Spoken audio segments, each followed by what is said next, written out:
What's going on, everyone, and welcome back to Stoic Context. Today we are going to react to another Kevin Samuels video. Before we get into the video, make sure you guys like and subscribe. I'm going to save my commentary for the end of the video, so stay tuned for that. Unmute yourself. Hello? Hello.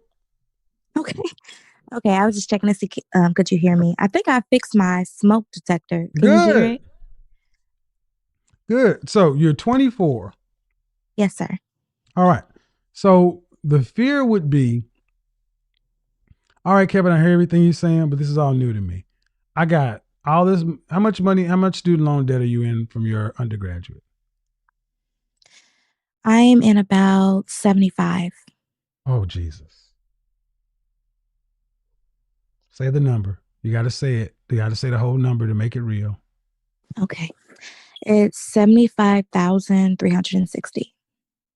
Yeah, that's an and what's your degree in? It's in pre-law. Okay.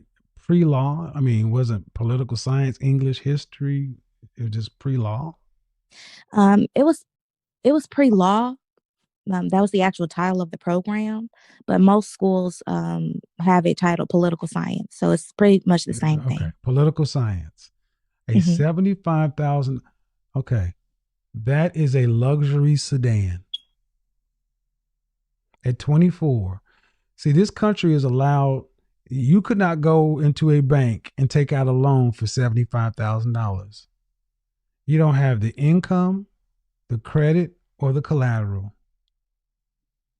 And you have a debt on you that you cannot discharge through bankruptcy or anything. It must be paid. That's, and how much do you have credit card debt? No, sir. All right. Are you working? Yes, sir. You don't have to say sir. That's fine. We're just talking. Oh, Um, yes. um, how much are you earning annually? Ballpark. You don't have to be exact. Right now, 45,000. All right. And you can really do nothing with a political science degree. I mean, so to decide so this is where you're gonna have to make a decision. To either you go down the law path and then go be an attorney, which is going to likely lead to being single. It's just like the likelihood, because you got to put 2 years into that.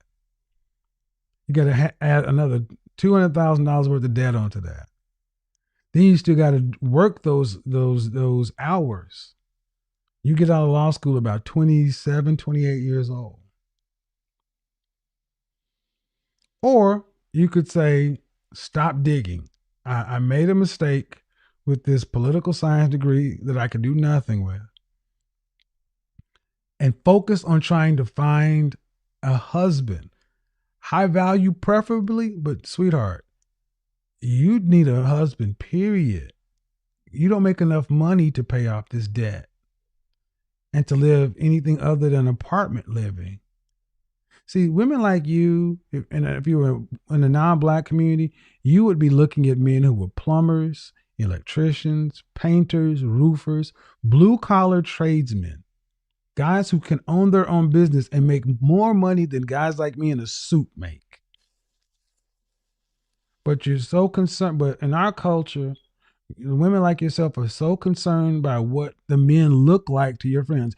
You could meet a guy who's a truck driver making six figures and has plans to own his own logistics firm in 3 years, but you would feel funny about bringing him around your college friends. True or false?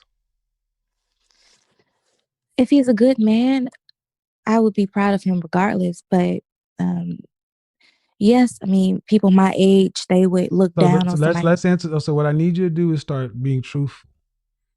I asked you true or false, and you skipped right on past. You added, well, if he's a good man, the answer is yeah. I would feel you don't. It doesn't sound good, but the truth is you would feel some kind of way bringing him around your friends. That's the truth, or is it not the Yes. truth? Yes. Okay, then we gotta get honest. We gotta start telling the truth. I would feel funny bringing him around because I'd have to explain it to him. Well, yeah, girl, he may be a truck driver, but he's a good man, and we should not have to explain what quality men do. See, black community looks down on blue collar men, and that's dumb.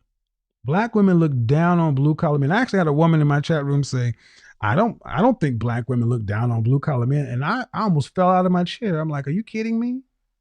We overlook all of our tradesmen, all the guys who have the jobs that can go start their own business. It'll be wise for you to start looking at men who are entrepreneurial minded, who are in the skilled trades, who are in technology, who are in sales, and stop just looking for the big ones: doctor, lawyer, uh, high finance, because those men are rare. You meet a man who's making $85,000 in cybersecurity, and he's 29 to 31 years old. You guys would be a perfect match for one another. You don't get the big home out in Georgetown, but you can live on his $85,000, $90,000 a year, and you can work from home or help him with the business starting some out. What can you? That will be a far better way of looking at things, other than trying to have to find a man who's a doctor, lawyer, high finance CEO, whatever. You're talking about, 99% of the CEOs in this country are Caucasian men. Right. And the kind of money you were talking about, $300,000 or more, men start making that money around 55. Mm. So, what's the oldest man you've ever dated? The oldest man I've ever dated was 26. Okay. I'm going to push this concept to young ladies because in every other race, they do this.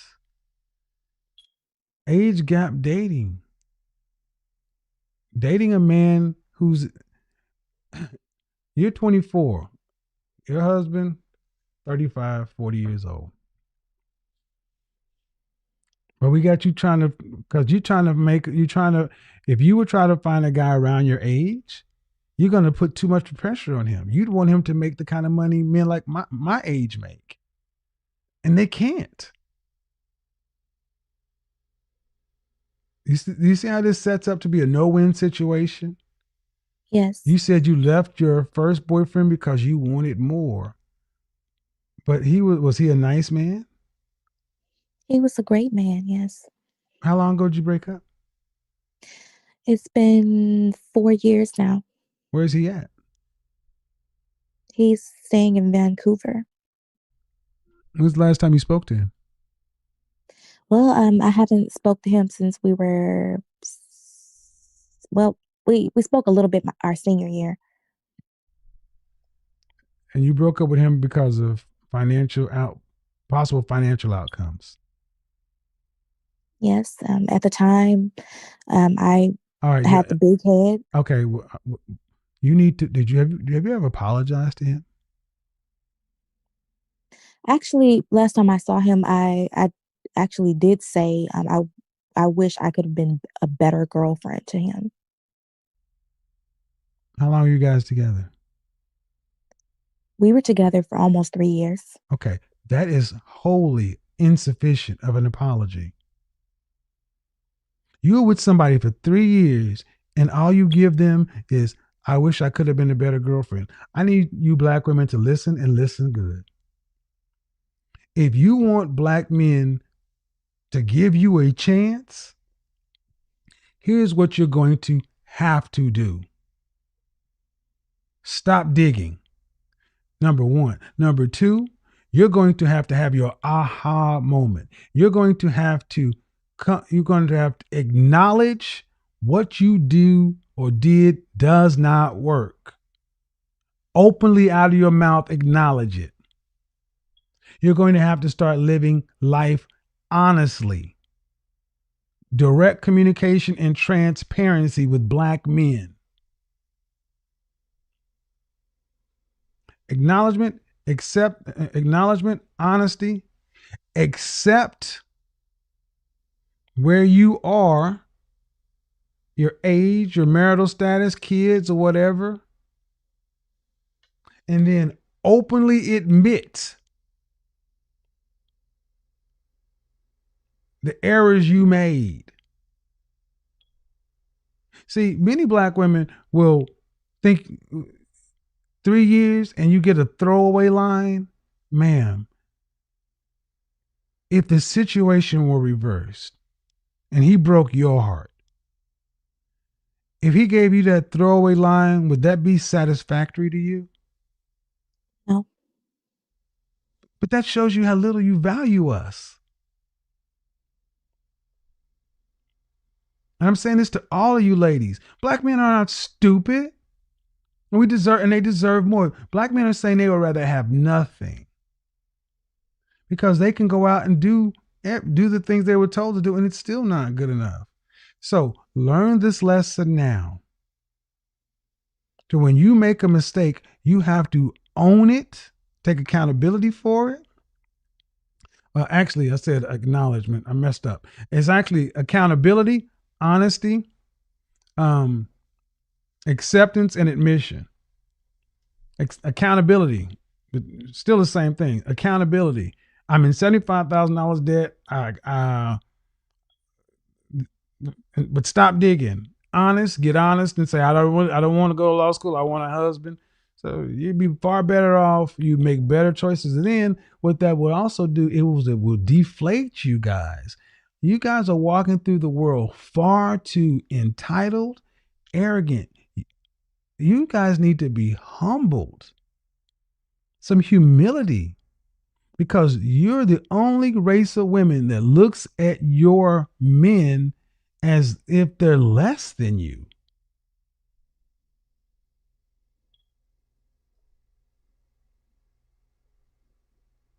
And so that's not unique to you, dear. I need you to hear that. That's not unique to you. But just take it as a lesson. Write him a letter and really apologize. Email it to him, send it to him. You can have some way to contact with him, but people deserve closure. He didn't do anything. You'll feel better that you did that, because that's the mature thing to do. Because the next time you interact with somebody in a serious manner, they're going to want to hear how your last relationship ended. You're judged by your last relationship, ladies.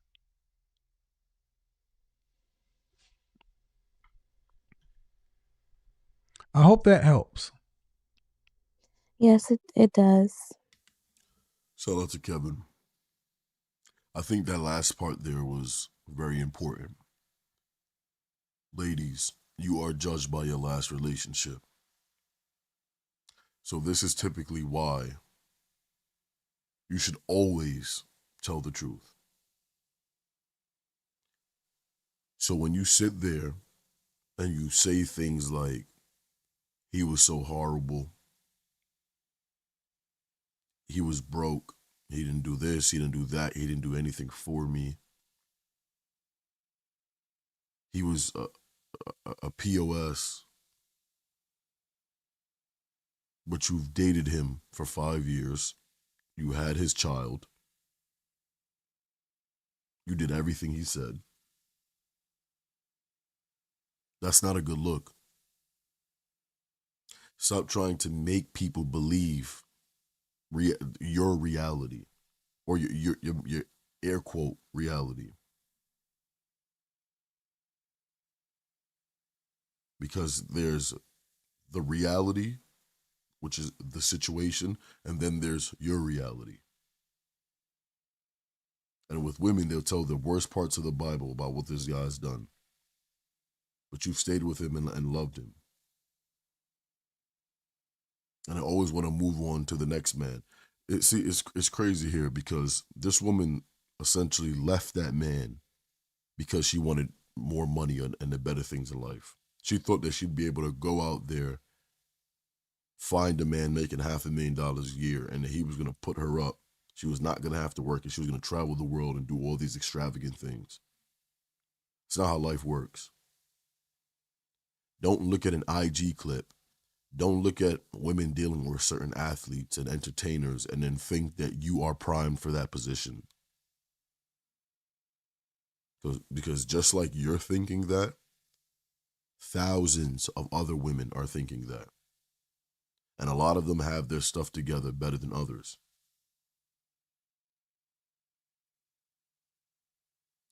So it's funny, when you leave for shallow reasons, you typically stay single for shallow reasons. And the men you start attracting are going to be the ones not taking you seriously. See, they always think the grass is greener. When they go on the other side is when they start to notice, I should have stayed exactly where I was. And I see it all the time in these comments. Men saying, you know, like, I was with this woman for this amount of time. She did me dirty. She backstabbed me. It didn't work, whatever the case may be. Now she's single with nobody, struggling to pay her bills. And I have a nice wife with kids, and I live in a great house. So stop thinking the grass is greener. But I want to know everyone's thoughts and opinions. Leave them in the comment section down below. Make sure you guys like and subscribe if you guys haven't already. Turn on post notifications so you will be alerted when we upload more videos just like this one. I'll see you guys in the next video. Peace. Hi, how old are you? I am 43. All right. What's your question? My question to you is, how often do you take into consideration the plight of the woman, the Black woman? It's a very nebulous question. I think I take into consideration the plight of the Black woman every day I get on this show. I guess the conclusion to everything is that you do have a way of bringing the message out. It's very unique. And a lot of people just don't know how to receive it. I was having a discussion. I'm in a women's group, and I had spoken to someone, and she told me the way I spoke to them, she didn't like it. And I said, you know, everybody's saying that we can't do this. I do speak to a lot of women who don't like to be told about themselves. I have been a woman who's done a lot of work on myself. I had to go and do a lot of introspective work. And I've been listening to you for a while, and I have a lot of conversations about you. I do respect you. Mm-hmm. I just don't. I That, guess I don't have a question. I guess that well, was the question. let me ask you a question. Sure. Straight, you ready? It's a fastball. Why should Black men have to take the Black woman's plight into consideration? I think because we all should take each other's plight into consideration. I do know that men have been missed, and I do understand why you are bringing forth the information that you bring forth, and you're like a highlighter to things. And I do. If you had to say whose plight has been more considered in the last 50 years, would you say it's been Black women or Black men out of the two? It's been Black women because of the way they've been able to get in on different. When men are often asked, do we take into consideration the plight of the Black women? It's like, when is it going to be enough or our turn? It's like, we can see observably Black women have had far more of their issues addressed than Black men, even down to the boy level. Black boys are reading at the fourth grade level.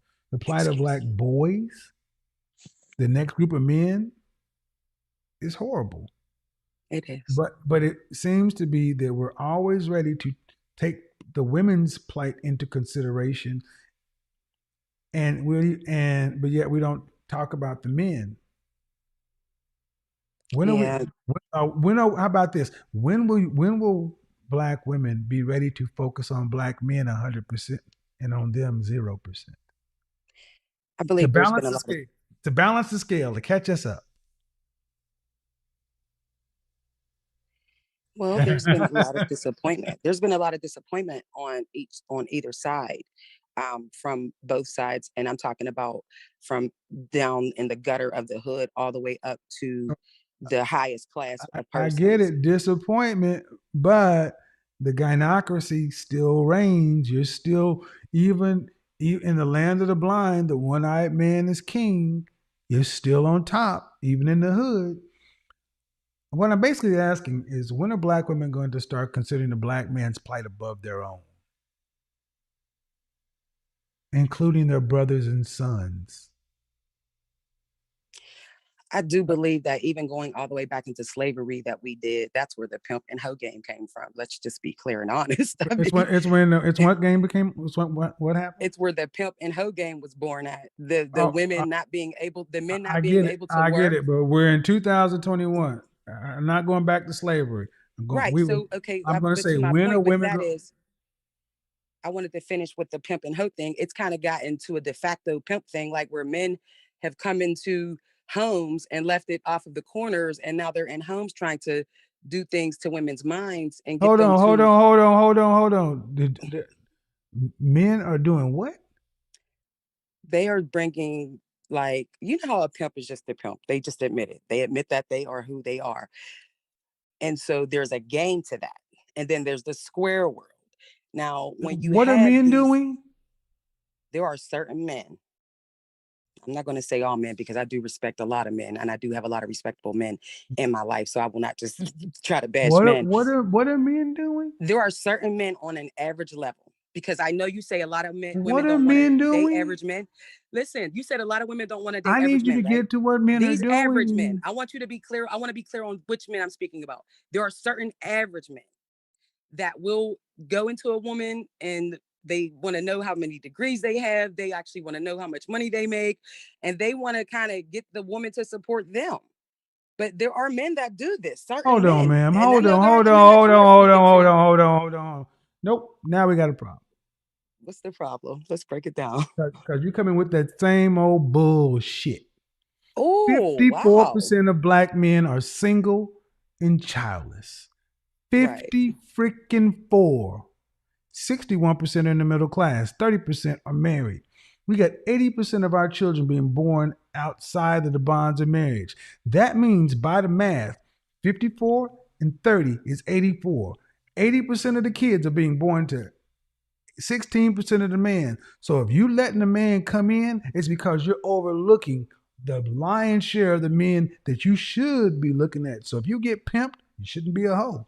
Oh, no, I'm talking about in the community that I've seen when I was growing up. I've seen a lot of men go after women because of what they had. So, I'm not and saying no, that no, the is, women went out. Okay, men went out the women because of what they had, and the women accepted them. there were a lot of women I saw accepted. Women, women accepted them. And I think that's where the balance, No, the but imbalances come in at. I need to hear you say that though.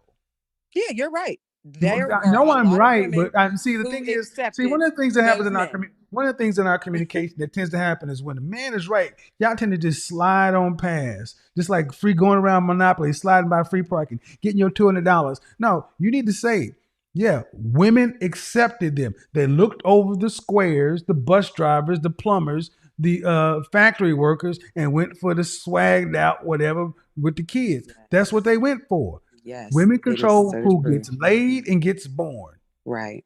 So Right. who you sleeping with and what they do is up to you. Whose Well, kids you have is up to you as a woman. right. But I believe that's why some of the women that you speak with on the platform don't want to go for men like that. And they're in that masculine energy with Go how for much men they like make. what? Go for They men like think what? Go for the men like average what? men that you're saying that they should, look at, like the $20 an hour men and things like that. I think that's probably where the imbalance is all I'm saying. But the men that you're speaking about and the women, the generational gap, the older men that are Henrys and that are rich, And then the younger women, I do like that you're speaking to the younger women because we weren't taught in that way. I do agree with those things. Like I said, I just think there could be more sensitivity taken into consideration, being that some women just weren't taught No, the right way, and no, men weren't taught no, the right way either. I no, think on either side there should no, be taken. no, no, no, no sensitivity, no consideration. You've had enough. It's our I'm talking turn. about on either side though. No, not on either side. It's our turn. You've had enough.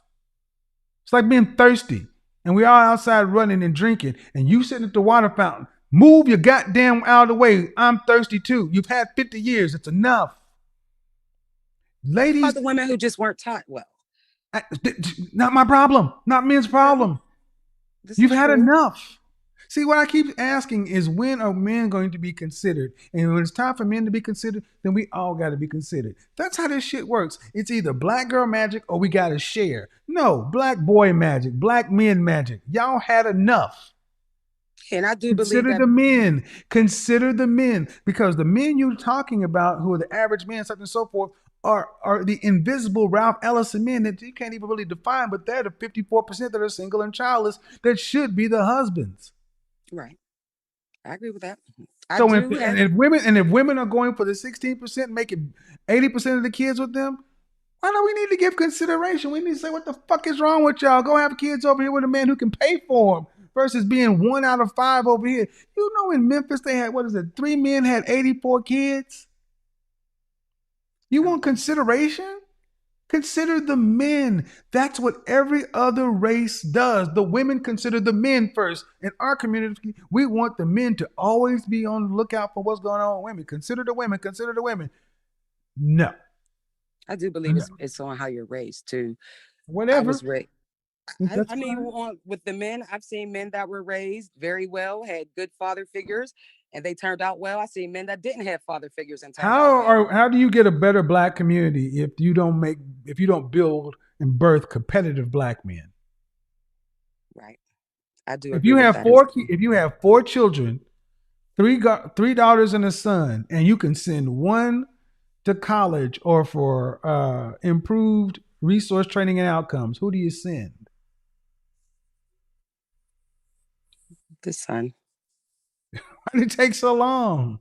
No, it didn't, because I already knew the answer. And I thought you were going to But answer it because my I thing know is, you. Like, and I but want it's you to not be. me. It's not me, ma'am. It's what every other group does. They focus on the men because the men are the builders and the revenue producers. And in our community, we focus the resources on the women, the attention on the women, always about the women, and we need to focus it on the men. Giving the consideration to women has got us where we are. Last, broken, floundering. We need to put attention on the men, the boys. Forget the men. Forget the men who are your age. What about the boys? The ones under 18. What are we doing to give them? Where's black boy magic? Where's all the resources for the boys? And not meaning asking the men to come back and mentor these boys. It's asking a single childless man to come mentor 16% or 16% of kids, because 30% of the kids got daddies. Mm-hmm. Asking 54% of the men to go mentor 16% of the children, go mentor kids that are coming from 16% of the men is untenable. You need to be with these men and then mentor the boys. I'm going to say something that's going to be real controversial. We need to start taking resources from the women and giving them to the boys. Or else That we would go be, nowhere. yeah, and that could be done through programs and things being created for them. If the But concentration in in the area order of for that to concentration of focus. happen, women must voluntarily give up preferential treatment. And that is not likely to happen. Well, I'm grateful you are sounding the alarm, Mr. Samuels. Well, the thing You are. is, I asked women. It's like Jordan Peterson was asked by Kathy Newman. So women have what do women have a responsibility in helping men? He said, well, it depends.